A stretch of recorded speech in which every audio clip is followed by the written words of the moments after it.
Hi, I'm Eric Dillon, the Senior Instructor with the JSOG Training Center in Fresno, California. And today we're going to talk a little bit about vacuum principles, but we're going to have some fun with it.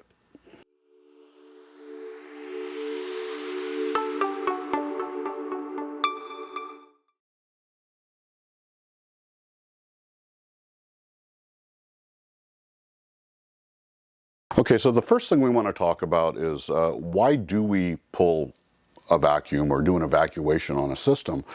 The main reason, of course, is to remove moisture, right? Dehumidification, if you want to call it that. Dehydration, is another term.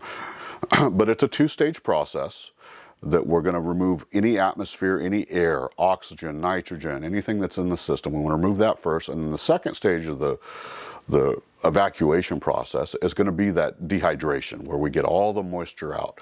And ultimately what we're trying to do is we're trying to remove that first step is we have 14.7 psi atmospheric pressure on us. We remove that first. And of course, if you're at a higher elevation, that number gets less, but at sea level, that's the number that we run with.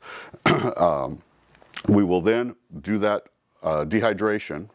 And our goal overall is just simply we're trying to get all that out of there. And what we in essence do is we lower the boiling point of the refrigerant. And one of the examples we're going to show you today is what happens when we lower the boiling point of water.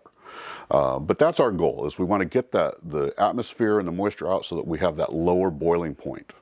All right, so in order to talk about an effective vacuum, the EPA says that a industry standard vacuum is 500 microns. I would encourage you to know whatever brand of equipment you're putting in. Some of them have different requirements.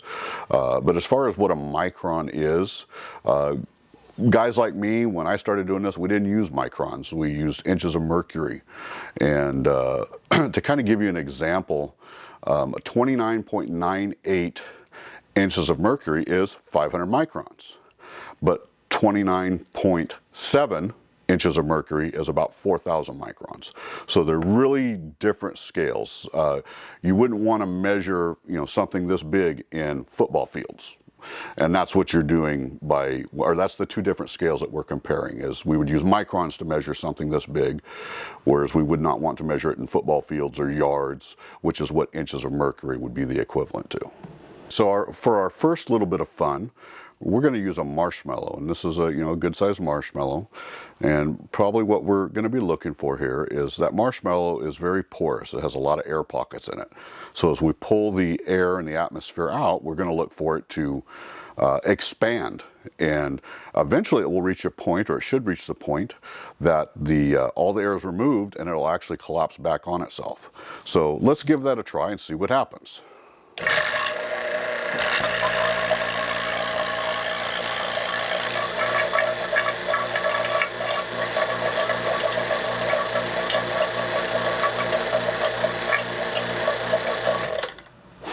So as you can see, right, it did expand, and what we're going to see now is I'm going to go ahead and let the pressure back in, the atmospheric pressure, that 14.7 psi is going to come back in, and let's see what it does to the marshmallow.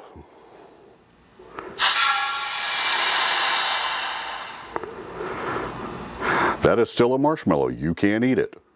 I'm not going to, but you can eat it. For our next little bit of fun, what I have in here is just a regular old balloon. I think it was from the dollar store, right? It's nothing fancy. As you can see, it's not inflated. There's a little bit of air in it, and it's tied in a knot. So when we start the vacuum pump, what we're going to do is we're going to remove all the atmosphere and all the pressure from around it, and we're going to see that balloon expand. Go ahead and start taking your guesses as to how big it's going to expand.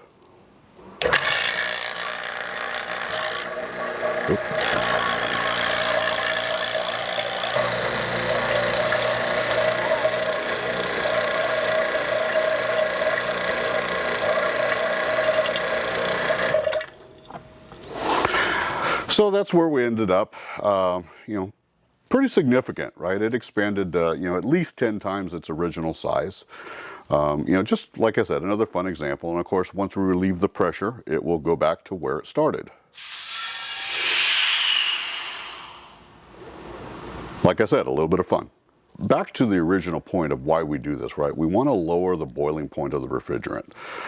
So obviously there would be some, I would get in trouble if I was trying to actually show you us boiling off refrigerant. So we're going to use water and show you what the effects in this little vacuum chamber of, by drawing that vacuum, right? We're 70 degrees maybe in here.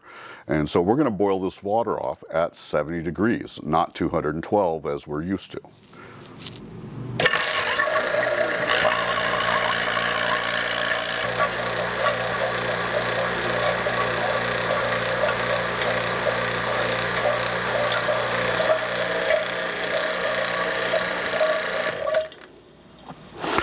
So as you can see, right, it took us a minute to get there, but that's ultimately what happens. And I will tell you, if you ever decide to play like this, as soon as I did that, right, we've toasted the pump oil in this vacuum pump. So you need to do an oil change after that.